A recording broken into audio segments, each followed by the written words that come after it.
up and down, up and down. I will lead them up and down. Feel free to read that sheet, for it could make this time complete.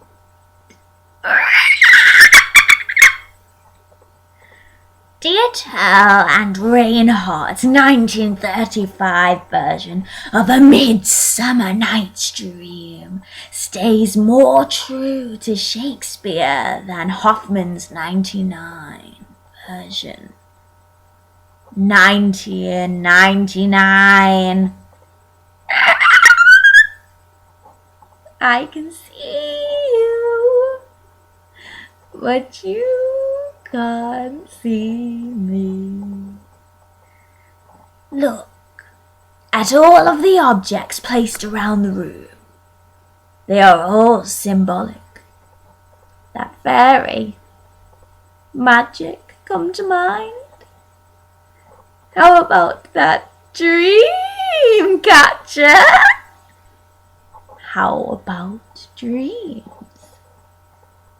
Well, all objects and symbolic elements can be interpreted differently, due to the gaze of the perceiver, which when presented can change and determine our horizon of expectation. Both films tick the box in terms of creating magic, the magic feel. For example, in the 1935 version, there is a still, illustrated, black and white image of a big moon with sparkling stars and silhouettes of woodland trees. And in the 1999 version, there are dancing fireflies or glowing butterflies flitting around, making beautiful sound effects. After all, Shakespeare's vision for this play was focused on magic and love. But the similarities end here.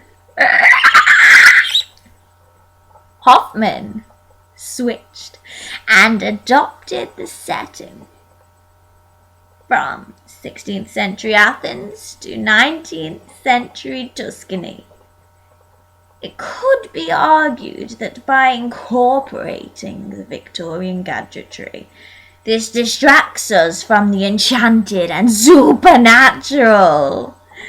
Look at that piece of paper in front of you if you want to read more. Yes, you at the back. And from moving the location to Italy, the mythological resonance has been lost.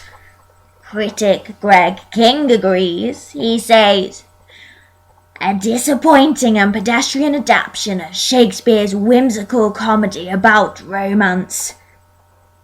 Evidently, this does not reflect the original A Midsummer Night's Dream.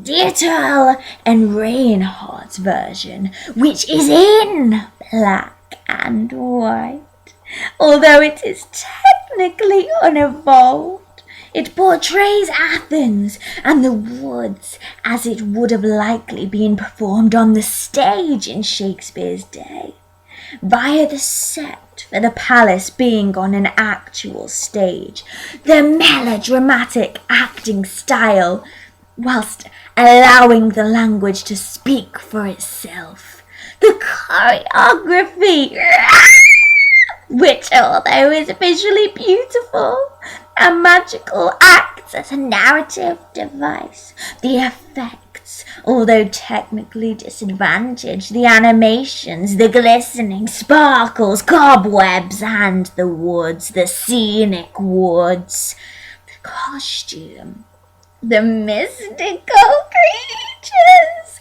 are reflected traditionally and have been dressed delicately.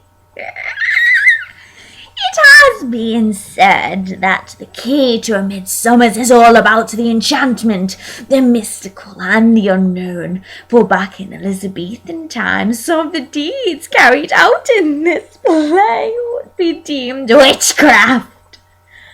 This was a big deal because England had only just started to emerge from the European witch hunt and craze, which ruled from the 1600s up until then. Surely this proves that by creating the magic is staying true to Shakespeare. Therefore, the 1935 version stays true to Shakespeare more so than Hoffman's. I am feared in fear and town. Goblin, lead them up and down.